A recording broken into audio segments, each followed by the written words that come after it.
I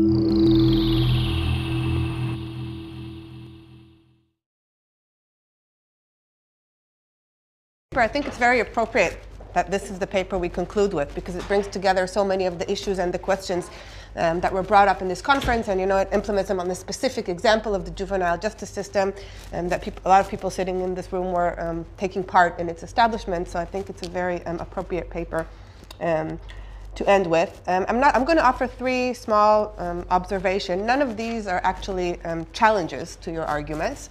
They're actually 3 points that are connected, all related, all connected, that I would hope or suggest that you expand on in further versions of the paper. So I'm not arguing with your points, but I think that these issues that I would like to read more about and I would like to see addressed more extensively and specifically more clearly. And I'll say what I mean.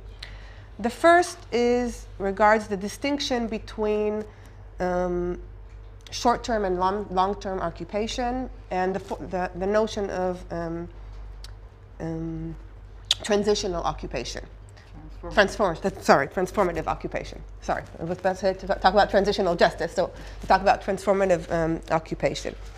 In both cases, basically, the justification for applying human rights law is that the occupying power is acting like a sovereign, right? When we're talking about transformative occupations, it's basically a temporary sovereign. It's building up sovereignty. It's a transitional, that's what I said. So when we're talking about transformative occupation, it's sort of a transitional sovereign. And when we're talking about long-term occupation, it's an occupying state that has to deal with the type of issues that come up in sovereign states. But there's a difference in the legitimacy of treating them as sovereigns. And you talk about that a few times in your paper, and you also concluded with that. We have to remember that at least in the second case, we're not dealing with a sovereign. But I think that this difference in treating the occupying states as a sovereign in the areas has implications both for applying international humanitarian law and specifically for applying international human rights law, and specifically for applying international human rights law through state law, through domestic law. And that's sort of a slippery slope, and we've seen the long-term occupation arguments used by the Israeli Supreme Court just lately in the rock mining case, right, where the Israeli Supreme Court said, well, this is a long-term occupation. It's different than a short-term occupation, which means we can use the local resources more than we could have used them in a short-term occupation. So once you start saying the occupying power is like a sovereign, that's a very dangerous argument that can go both ways, and you have to be careful with it.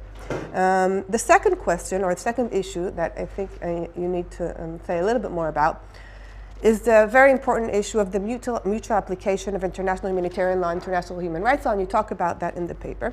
But there are basically 2 different models for this application. One model is saying we have now, the test for applying human rights is now the effective control test and not the territorial application test. And then we have to deal with the question of the relationship between international humanitarian law and international human rights law in a given territory and when both apply. The more limited model is one adopted by the Israeli Supreme Court. It's basically saying, well, we have all these issues we have to deal with, right? The military commander has all these issues, and then he can basically turn to human rights law where it's needed. It's an interpretative tool. And the good part of it is that, as you said, that he's limited to take only parts of human rights law that are for the benefit of the population. But the other side is that they're still subject to the balancing tests of Article 43. Right? I mean, when he's allowed to consider he's allowed to consider human rights to use human rights norms, but they're still subject to the other basic purposes that under which he's allowed to exercise his authority. So I'm wondering which models do you subscribe to? And this brings me to my last point, which is I think that there needs to be clear distinction between when you're talking about obligations under international law and when you're just when you're talking about Israeli law and when you're talking about what can realistically be achieved in the current situation. Because I think everyone agrees that a juvenile justice system is a good thing. And I think that everyone agrees that raising the age of minors, the definition of minors from 16 to 18 is a great thing, considering the age of those involved in stone throwing. Yeah, so I think everyone agrees. But it's a very big difference to say that Israel has to do that under international law, or to say that it's, that it's an act of grace, or to say, that the military commander is allowed to do that as part of exercising its power. So the model of application of international, it's not just, there are all these models and everyone agrees that human rights law should apply in one form or another, but there's a big difference in which model of application you subscribe to and what are the occupying countries' obligations under that model, the model that you subscribe to, and whether or not, specific in particular cases, in the case of Israel, I think Israel is actually fulfilling its obligation under human rights, and each of the models takes you to a different path.